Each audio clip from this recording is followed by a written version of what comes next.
escorted to safety, pupils are reunited with their parents.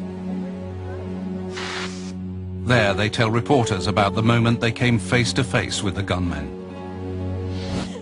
Everyone around me got shot, and I begged him for 10 minutes not to shoot me. And he just put the gun in my face and started laughing, saying that it was all because people were mean to him last year. Did the gunmen target specific students? 2:38 p.m. In the library, Patrick Ireland regains consciousness after being shot twice in the head 3 hours earlier. I didn't know if they were still in the library or still in the school, or if there were more of them coming, but I knew I had to get out. Patrick tries to stand up, but he can't. My whole right side of my body was completely paralyzed.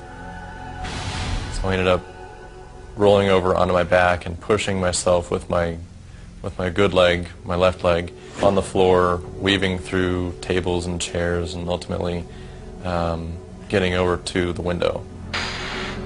A SWAT team on the ground sees Patrick and rushes in to help. Still bleeding profusely, Patrick plunges headfirst out of a second-story library window and into the arms of police. 2:42 p.m. After securing most of the entire school, police finally reach the science room where students are waiting with teacher Dave Sanders, shot 3 hours earlier. SWAT officer Dan Delmonico says that finding the classroom wasn't easy. We had no maps, we had no direction of the place, and as we started moving, we had nobody telling us, okay, to the science room, if you're here, go there. While SWAT officers wait for paramedics to be escorted into the building along a secured path, Dave Sanders dies from his wounds. 3:22 p.m. Almost an hour later, police finally reach the library, where they make the most horrifying discovery of all. Officer Tom McKibben is among the first to arrive. You see a lot of gruesome deaths, but never, in that magnitude. You'd see kids laying face down, some of them on top of each other, next to each other. Then they find the bodies of Eric Harris and Dylan Klebold. There is no doubt they are the gunmen. Fully armed and surrounded by guns and explosives, they died from self-inflicted gunshot wounds. Did they intend to commit suicide all along? The investigation and the answers to our questions are next, when the final report continues. April the 20th, 1999. The rampage of Eric Harris and Dylan Klebold at Columbine High School is over. Students are in shock.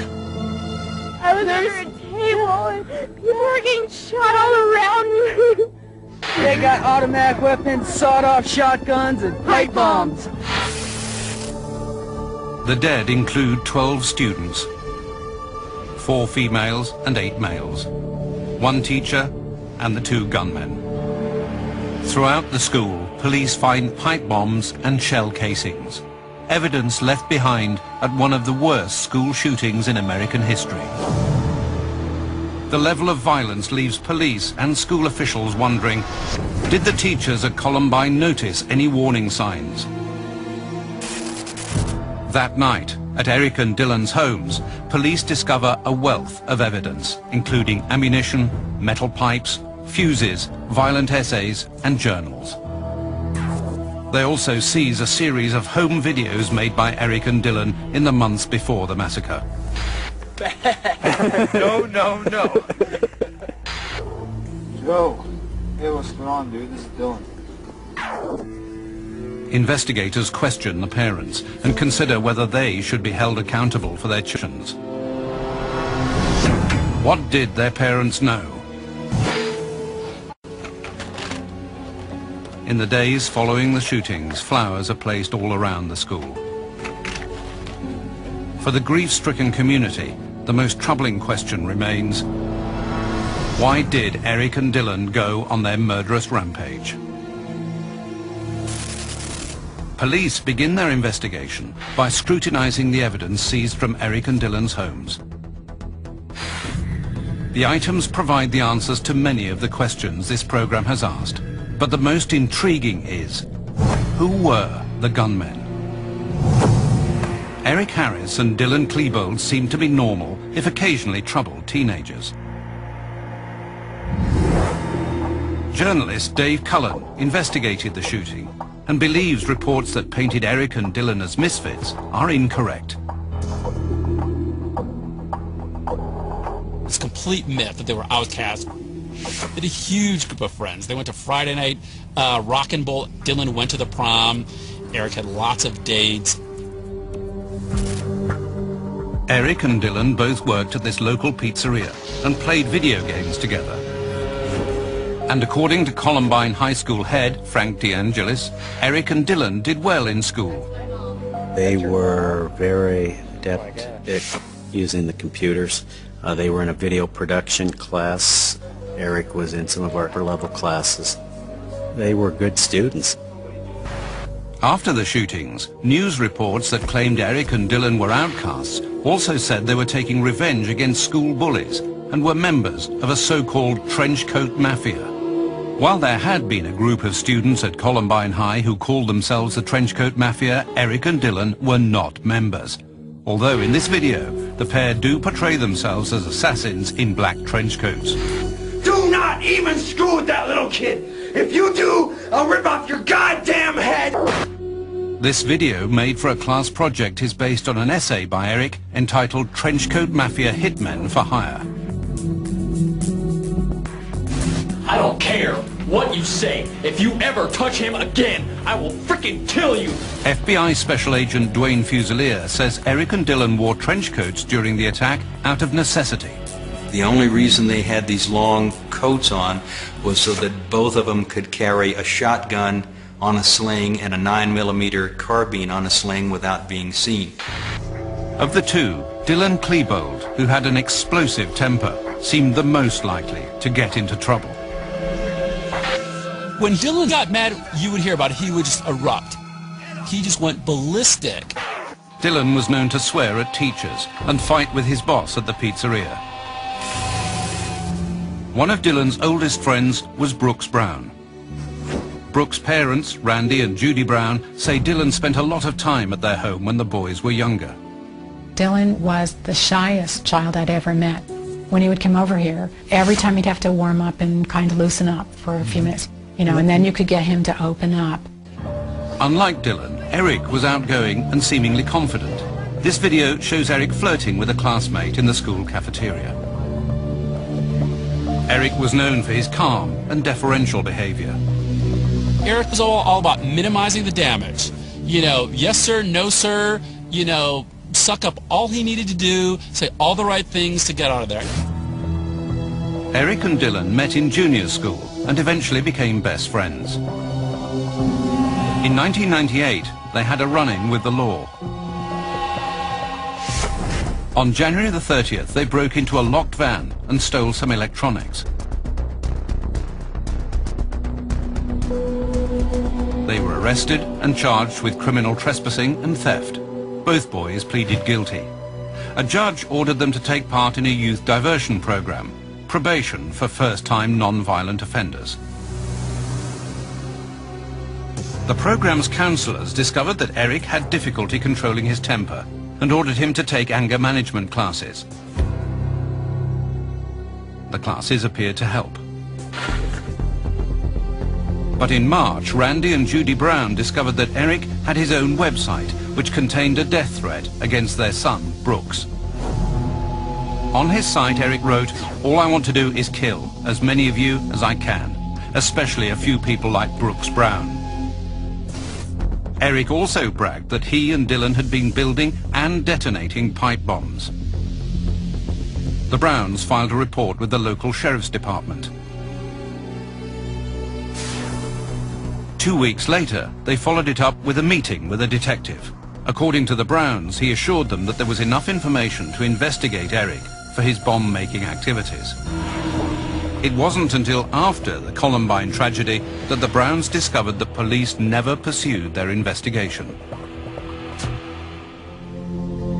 But investigators did draft an affidavit, the first step in obtaining a search warrant. The draft affidavit showed that they suspected a connection between Eric and an unsolved pipe bomb case. It read, on February the 15th, 1998, there was a report of a pipe bomb. The size is consistent with the devices labeled by Harris. That affidavit made it clear that the characteristics of that pipe bomb were identical to the ones he had written about on his webpage. Reporter Kevin Vaughan believes that had police pursued the investigation and searched the Harris home, they might have found pipe bombs and early evidence of the plot. You have to ask yourself whether they would have found things that would have led them to have stopped Columbine from happening. But a search warrant was never obtained and the case was eventually closed. In 2004, the Colorado Attorney General's office examined the Browns case and found that police believed they didn't have probable cause to pursue the search warrant. The Jefferson County Sheriff's Department declined requests for an interview with the final report. April the 26th, 1998. Not long after the Browns' meeting with police, Eric outlined in his journal initial plans for an attack on a high school, a full year before the assault on Columbine. Over the next 12 months, Eric and Dylan began gathering supplies. What was their plan? To blow up the cafeteria and shoot people as they fled. The first thing to realize about Columbine, it was not intended just as a school shooting. I mean, it was intended as a bombing.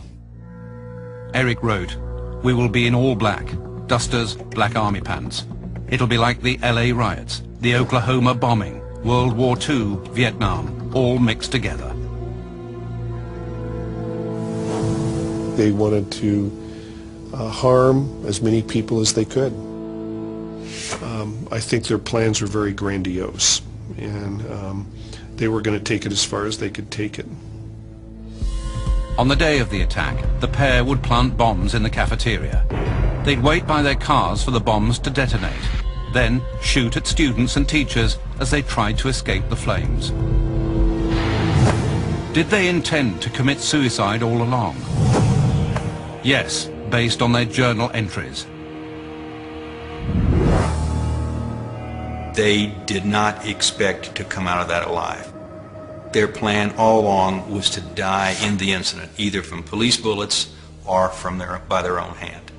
They had imagined this, huge firefight with the cops, this war. Satisfied with their plan, Eric and Dylan set a tentative date and turned their thoughts to weapons. In his journal, Eric wrote, "It will be very tricky getting all of our supplies, explosives, weaponry, ammo, and then hiding it all." 5 months before the assault, Eric and Dylan attempted to purchase some weapons at a gun show in Denver, but were unable to due to their age. A frustrated Eric wrote in his journal, "I have enough explosives to kill about 100 people. That just isn't enough. Guns. I need guns." On the day of the killings, the two brandished sawn-off shotguns, a rifle and a semi-automatic handgun. How were teenagers able to get weapons like these? Older friends, unaware of the plot, provided them to Eric and Dylan. The day after their unsuccessful attempt to buy weapons, Eric and Dylan tried again. This time, they recruited an unwitting accomplice from school, someone old enough to legally buy guns. They returned to the same gun show, where their 18-year-old friend purchased the shotguns. In his